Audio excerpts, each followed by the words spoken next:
hours beneath the storm.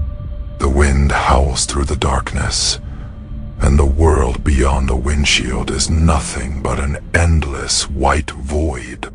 Stranded, alone, freezing.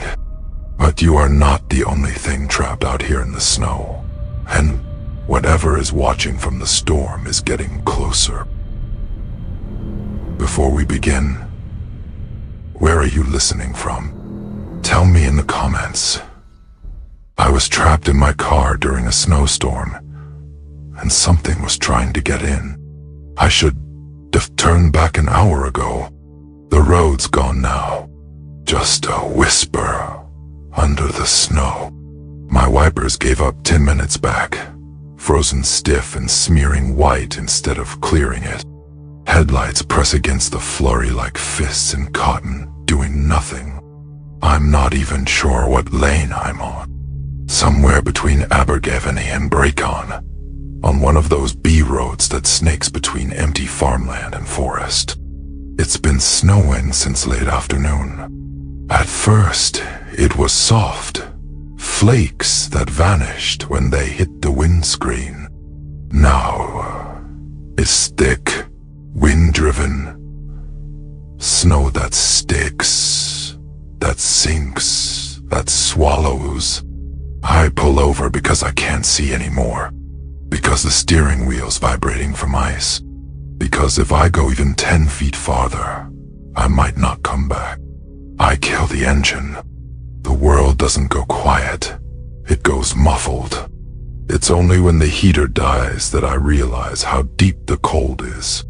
The silence inside the car is weird, artificial, the kind that makes you hyper-aware of yourself. The way your jeans crinkle when you shift, the tick of the dashboard settling, your own breath fogging the air. I check my phone. 7% battery. No signal. Figures. I'm not scared yet, just annoyed. I pull the blanket from the back seat, wrap it over my legs, crack open the thermos. Lukewarm coffee. It tastes like burnt pennies. Somewhere in the trees to my left, a branch snaps. I freeze. Just wind. Has to be. I tell myself that a few times. Then I hear something else. A low dragging noise. Soft, but deliberate. Snow being disturbed. I sit up, peer through the fogged windscreen. Nothing but white.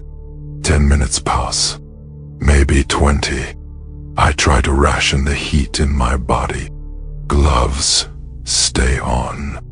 I pull my arms inside my coat and cross them over my chest. The cold isn't sharp. It's creeping. A living thing, finding seams, working its way into joints, ears, ankles. I distract myself. Think about dinner plans. The job I need to call back about. Then I hear it again. Crunch. Gotcha. Pause. Crunch. Ear. Too slow for deer. Too heavy for fox. Is pacing. Circling. My hand slides toward the driver's side window. Wipes the condensation. There. A shape. Tall. Tall. Not moving. Just a silhouette behind the snow. I blink. It's gone. Right. I mutter. Right. Okay. I start the car. The engine stutters. Groans. This. I try again. Nothing but a click. The battery's frozen or flooded. I swear softly, fogging the inside of the windscreen even more. Behind me, in the mirrors, nothing. I shift in my seat. Try the heater again. Nothing. Oh, now the silence is watching. Half an hour later, my toes are numb. The shape hasn't come back, but something taps the rear window. Once. Soft, like a knuckle-testing glass. I turn around fast enough to make my neck cramp. Nothing. Oh, but now I'm sweating under the blanket. Something's out there, and it's not going away. I think about getting out, digging out, walking. But where? Even if I knew which direction the road went, I couldn't see 5 feet. And if something is circling me, walking into the white would be like handing it a knife. No. I stay. I breathe through my nose. Try not to fog up the windows too much. There's a knock. Driver's side. 3 taps. Rhythmic. Dot. Like a question. I flinch so hard the thermos spills on my leg. I turn slowly, heart beating in my throat. There's a shape against the glass, but it's not a hand. It's longer, jointed the wrong way, like an elbow that forgot how to be an elbow. It drags downward, squealing faintly against the frozen window. I don't breathe. It vanishes. Then, from the passenger side, laughter. Not loud.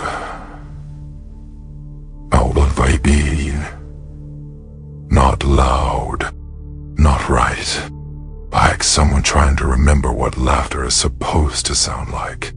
Too wet. Too slow.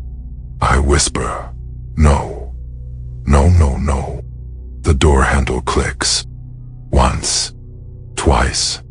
Testing. I lean across and lock it manually. My fingers burn from the metal. Then I hunch down behind the steering wheel. Eyes barely over the dash. Breathing shallow. Then I see it. Not the whole thing. Just its feet. But wrong. Bent too far back, like something stitched together from memory. It's standing directly in front of the car, facing me. I close my eyes. I count. I listen. When I open them again, it's gone. The snow presses harder against the car now. The air's like needles.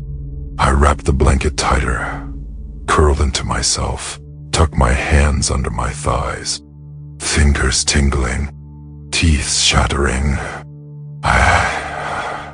I think of a fire, a pub, the smell of frying onions. Then I hear my mother's voice, outside, calling my name. Sweetheart. Soft. Oh, sweet. Ron. Wait. She's been missing for 3 years. I shake. Not from the cold this time. From the sound of her feet crunching toward the window. My mother's voice again. Sweetheart. Open the door. She sounds like she used to. When I was a boy and stayed too long outside. Warm. Yeah. Shh.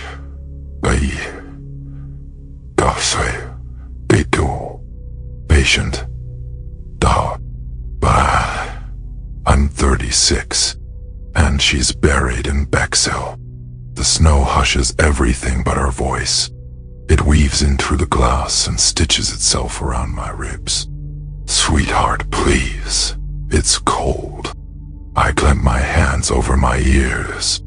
I whisper to myself. I repeat facts. This is not real. I'm in a car.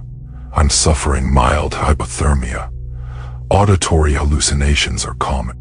Tap, tap on the passenger side glass. I dare a look. There's something standing there. Not her. Her. covered in matted wet fur that sticks to a torso too long, arms that hang low. Its head tilts like a crow listening for something in the soil. I see only the corner of its jaw, too wide, loose skin dragging over the bone. And then it smiles, or tries to. The cheeks pull upward, splitting at the corners like paper. Behind the skin, teeth, not rows, layers. I scream without sound. My breath fogs the glass. The thing leans in and whispers in a voice not made for breath. Let me in, sweetheart. I wake up with a jolt. Daylight. Pale, sickly, stretched thin over the horizon. The snowstorm has slowed. Everything's soft. Still. The car windows are glazed with frost, but nothing's outside. No tracks. No marks. No sign of anything. My joints scream. My mouth tastes like blood. I must have bit my tongue in my sleep. Sleep. God. I slept. With that out there, I unlock the door slowly. Step out into the cold. The snow is almost waist deep, but soft now. Powder. I wait around the car. Nothing. But then, there, a single hoofprint behind the vehicle. Pressed deep, almost burned in, like the snow melted around it before refreezing. I stare at it for a long time. I don't breathe. I make it to the nearest town just past midday. I walk. 2.5 miles, I think. I don't remember most of it. Just flashes. Tree trunks like columns. Light spinning through branches. A man at a petrol station stares as I stumble inside. He gives me tea. Calls someone. When the police come, I tell them I got stuck. Slept in the car. Frostbite in my fingertips. I do not mention the voice, or the smile, or the way it knew my name. They found the car later.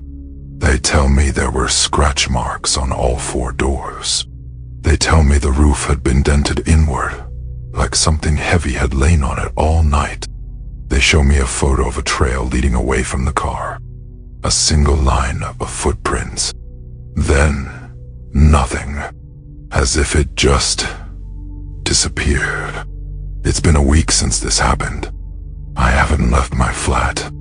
I keep the curtains shut, the kettle full, the heating on. Sometimes at night, I think I hear the wind again. Sometimes, I swear I see frost on the inside of the window. And once, just once, I thought I heard her voice again, calling my name. But the thing that terrifies me most, I want to answer it. I want to open the door, because I know, whatever it is, it's not done with me. If something outside knew your name, whispered it in the voice of a lost loved one, would you open the door?